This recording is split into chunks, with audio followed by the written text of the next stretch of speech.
Assalamualaikum warahmatullahi wabarakatuh.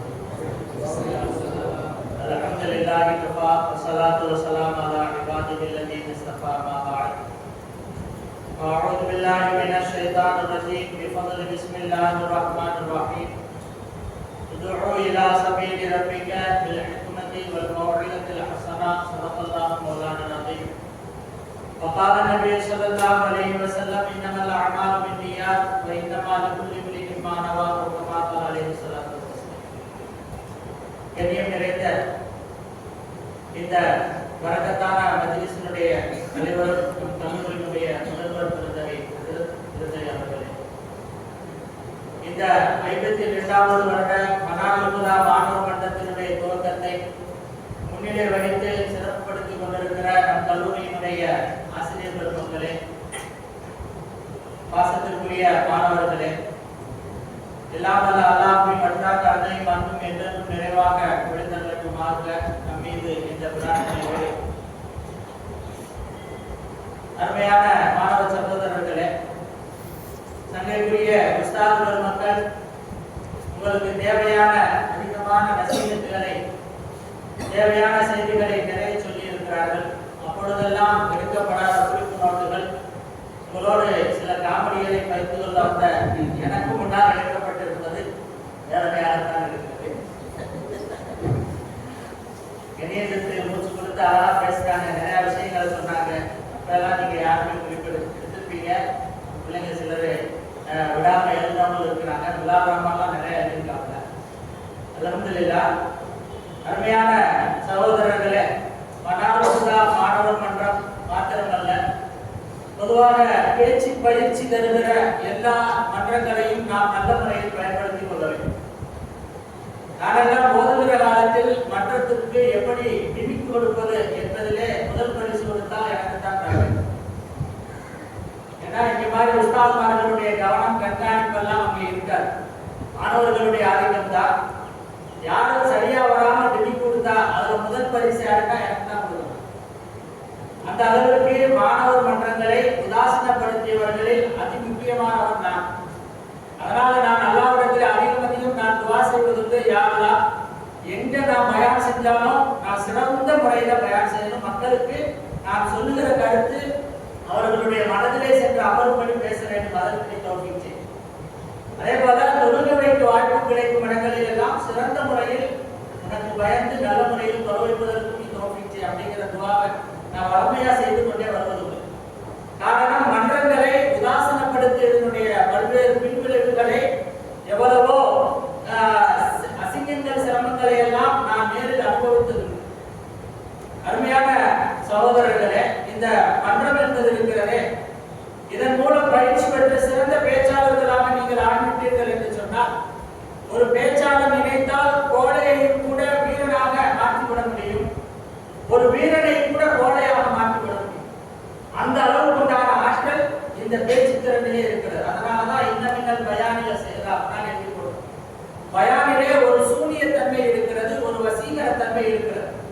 Babur மசூதியினுடைய அந்த இடிப்பு சம்பவத்தின் பொழுது இங்கே மக்கள் எல்லாம் வெகுண்டெழுந்து நாம் ஏதாவது செய்ய வேண்டும் என்று ஆத்திரத்தோடு ஊர் மக்கள் எல்லாம் திரண்டிட்ட பொழுது சங்கைக்குரிய அமுத சிறந்து அவங்க ஒரு அற்புதமான உரை நிகழ்த்தி மக்களுடைய கோபத்தை தணித்தார்கள் என்பது உஸ்தாத்மார்கள் சொல்லி நாம் கேள்விப்பட்டோம். அப்போ ஒரு பேச்சாளர் நினைத்தால் தன்னுடைய பேச்சாற்றலின் மூலம் கோபக்காரனையும் சாந்தப்படுத்தி விட முடியும். சாந்தமாக உள்ள சலாமுதீன் போன்ற நபர்களையும் கோபப்படுத்தி கையிலே வாழெடுத்து வீடு கொண்டு எழச் செய்து விட முடியும். அப்போ இந்த மன்றத்திலே நாம் நல்ல முறையிலே பயன்படுத்திக் கொண்டோம் என்று சொன்னால் நிச்சயம் நம்முடைய எதிர்காலம் சிறந்ததாக இருக்கும் என்பதிலே சந்தேகம். நான் 2 விஷயங்களை மட்டும் உங்களிடத்திலே சொல்லிக்கொள்ள ஆசைப்படுகிறேன். முதல் விஷயம், அருமை நண்பர் இஸ்மாயில் ஹஸ்ரத் அவர் சொன்னது போல ஒவ்வொரு வருடமும் ஒரு மெச்சூரிட்டி உங்களிடத்திலே வர வேண்டும். ஒரு முடிவு தன்மை. உண்ணாதுராவில் நீங்க ஒரு கட்டத்துல பார்த்து பேசினீர்கள் என்று சொன்னால் அதற்கு அடுத்த வருடம் பார்க்காமல் பேசுவது, இப்படி படிப்படியான ஒரு வளர்ச்சி உங்களிடத்திலே இருக்க வேண்டும். உண்ணாதுராவில் பார்த்த அதே பேச்சு, அதே நிலை உங்களிடத்திலே 7வது சும்ரா 6வது சும்ரா ஓதுகிற பொழுதும் தொடர்கிறது என்று சொன்னால் இந்த மன்றத்தை நீங்கள் நல்ல முறையிலே பயன்படுத்த தவறிவிட்டீர்கள் என்பது நாம் புரிந்து கொள்ள வேண்டிய விஷயம். அப்போ ஒவ்வொரு வருடமும் நம்முடைய பேச்சிலே ஒரு மெருகுத்தன்மை, நான் போன தடவை நின்ற இந்த தடவை இன்னும் கொஞ்சம் இதா இருப்பேன் என்கிற ஒரு நிலை நமக்கு மாத்திரமல்ல பார்ப்பவர்களுக்கே தெரிய வேண்டும். போன வருஷத்தை விட இந்த வருஷம் இந்த பையன் பரவாயில்லை. ஜாமியா பிரயாசத்துல வேலை பார்த்து வச்சிருக்காங்க, நமக்குள்ள பேசுவோம். ஜாமியா பிரயாசத்துல வேலை பார்த்து வச்சிருக்காங்க. அல்ஹம்துலில்லாஹ். நான் இன்னைக்கு போய் பின்னாடி ஃபேன் போட்டு போய் நான் உட்காருவேன். முன்னாடி எல்லாம் வேலை பார்க்கறதுக்கு முன்னாடி அந்த ஃபேன் போட்டு சொன்னா அப்ப எல்லாருமே நம்மள திரும்பி பார்ப்பாங்க. ஆனா யாரோ பின்னாடி ஃபேன் போடுறாங்கன்னு காட்டி கொடுத்துருது அப்படின்னு சொல்லி இந்த தடவை பள்ளியாசல பார்த்தது எனக்கு ரொம்ப சந்தோஷம். எல்லாமே புது ஃபேனு, ஏமா போயிட்டு அதே ஃபேனை போடுறேன், அதே சவுண்ட் அப்படியே மாறவே இல்லை, அப்படியே இருக்கு. நான் பொடி சொல்லல, ரெண்டா இப்ப கூட நீங்க எப்படி போட்டுப்பாங்க. அப்போ இந்த ஒரு ஜோடனை இருக்கிறது. இது போன்று நம்முடைய பேச்சு திறன் ஆகிவிடும்.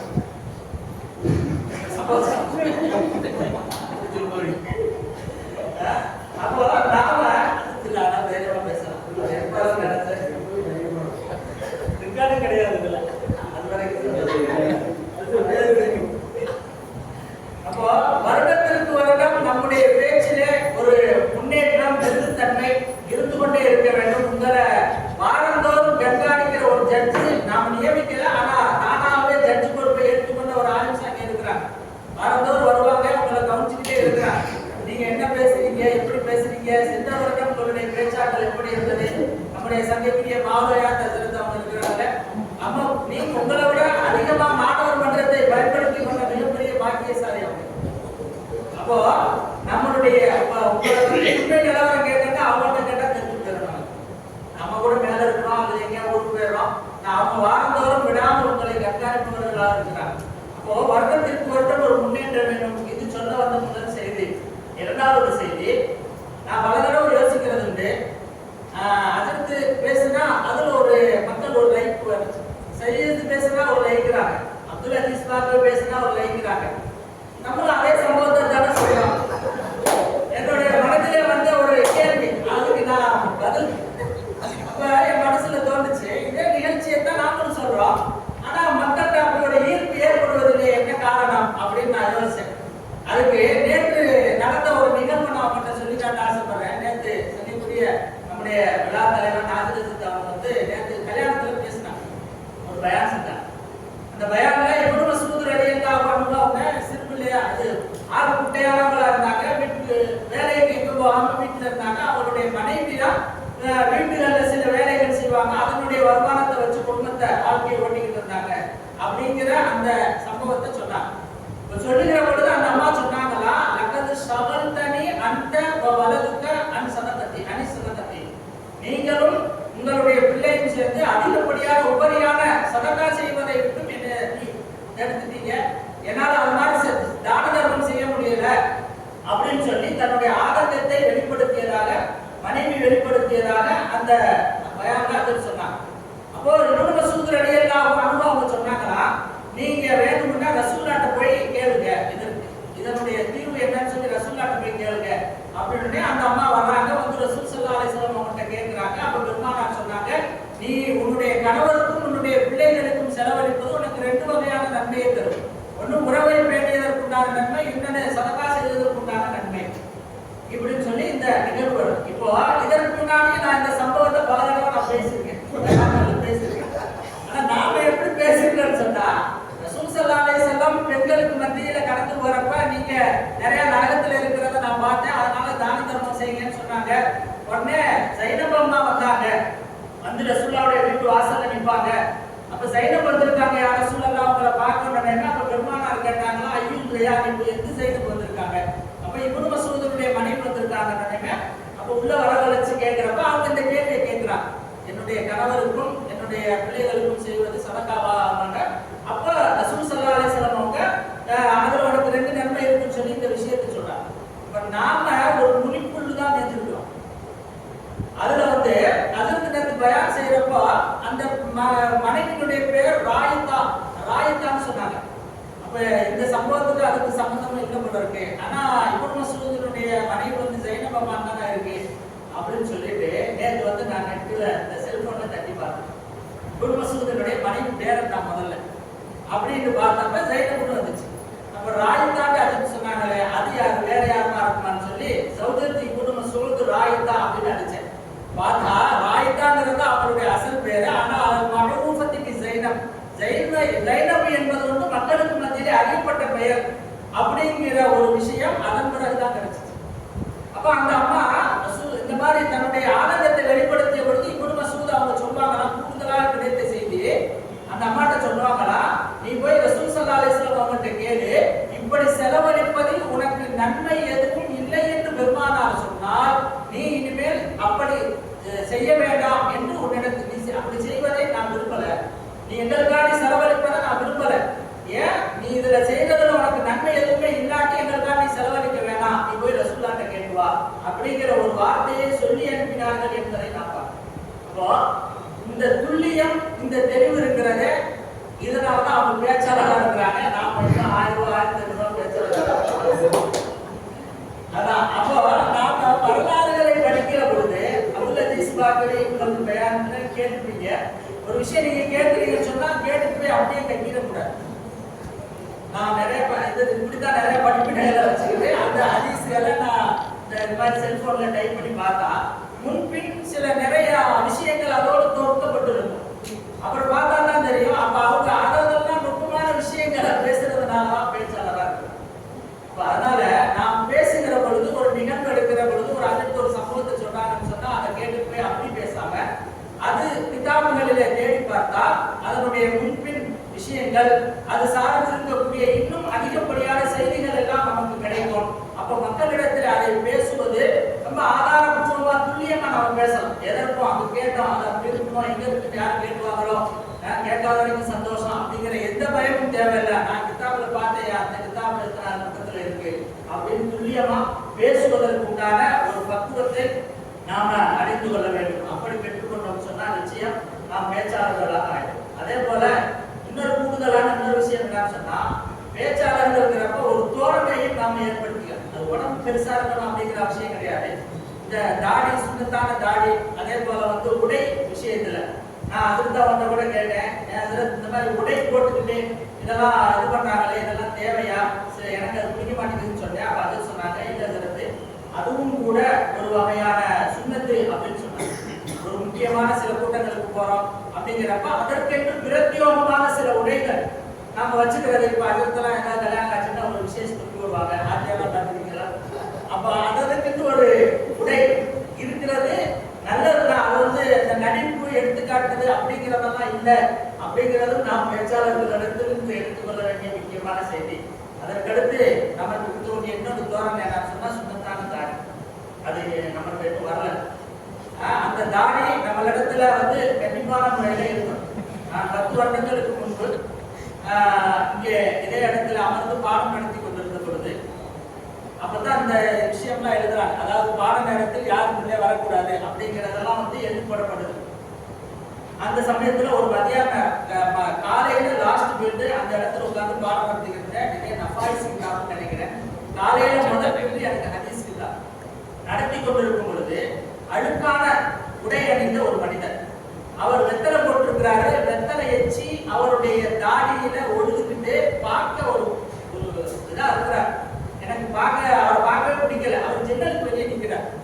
நின்று கொண்டு என்னை பார்த்து நான் உள்ள வரலாமா அப்படின்னு அனுமதி கேட்கிறார். அப்ப அதற்கு இவங்கெல்லாம் யாரும் இல்லை, எல்லாமே வெளியே திருமணத்துக்கு ஏதோ போயிருக்கிறாங்க, பிள்ளைங்க எல்லாம் உட்கார்ந்து இருக்கிறாங்க. நான் நஃபாயிஸ் பாடம் நடத்துறேன் உட்கார்ந்து. அப்ப வந்து அவரு உள்ளே வரலாமான்னு அனுமதி கேட்டுட்டு அந்த சைடு அந்த கதவு வழியா அனுப்பி வந்தார். இந்த சைடு திறந்துட்டு அங்க வந்து நின்றார். உடனே தாடி அப்படி போதுனாரு, உடையில ஒரு அடி அடிச்சாரு, அப்புறம் அப்படி நெஞ்சில் அடிச்சாரு. என்னை பார்த்து நாக்க துருத்திக்கிட்டு வந்தார் அப்படின்னு வந்தார். வந்து அவரு அப்புறம் திரும்ப இப்படி வந்தார். வந்துட்டு என்னை பார்த்து சொன்னாரு, நீ ரசூலுல்லாஹ்வுடைய ஹதீஸ் நடத்துற, ஆனா உங்க இடத்துல சுண்ணத்தான தாடி இல்லை அப்படின்னு சொல்லி. நான் நஃபாயிஸ் பாடம் நடத்திக்கிட்டு இருக்கேன். அவர் என்னை பார்த்து சொன்னது, நீ ரசூலுல்லாஹ்வுடைய ஹதீஸ் பாடம் நடத்துற, ஆனா உங்க இடத்துல என்ன கிடையாது, சுண்ணத்தான தாடி இல்லை அப்படின்னு சொல்லி சொன்னார். சொல்லிட்டு கொஞ்ச நேரம் அப்படி மதரசாவை எப்படி ஒரு கண்ணோட்டம் விட்டார். கண்ணோட்டம் விட்டுட்டு வெளியே போயிட்டார். அதுக்கடுத்து நுகர் பாங்க சொன்னாங்க, எல்லாம் வந்துச்சு. அப்ப இர்ஃபான்னு சொல்லி தாராபுரத்துக்கார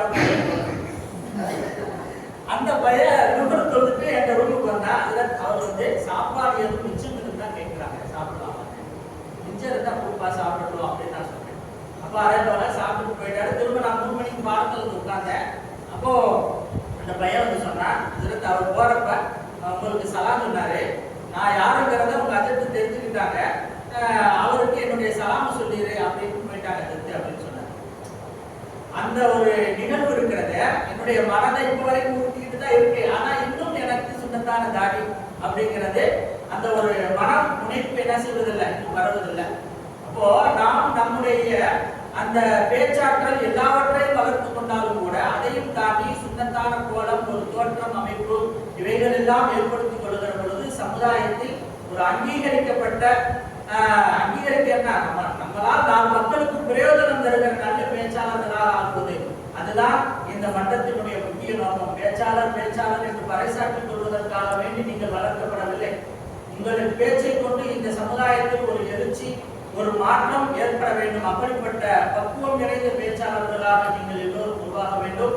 இந்த மாணவர் மன்றத்திலிருந்து உருவாகிற அத்தனை மாணவ செல்வங்களையும் மௌலவிமார்களையும் அல்லாஹ் தஆலா சமூகத்திற்கு பயன் தருகிற பேச்சை வழங்குகிற பேச்சாளர்களாக ஆக்கி தருவானாக என்று பிரார்த்தித்து வாழ்த்து நிறைவு செய்கிறேன். வாழ்த்து தருவானாக. அஸ்ஸலாமு அலைக்கும்.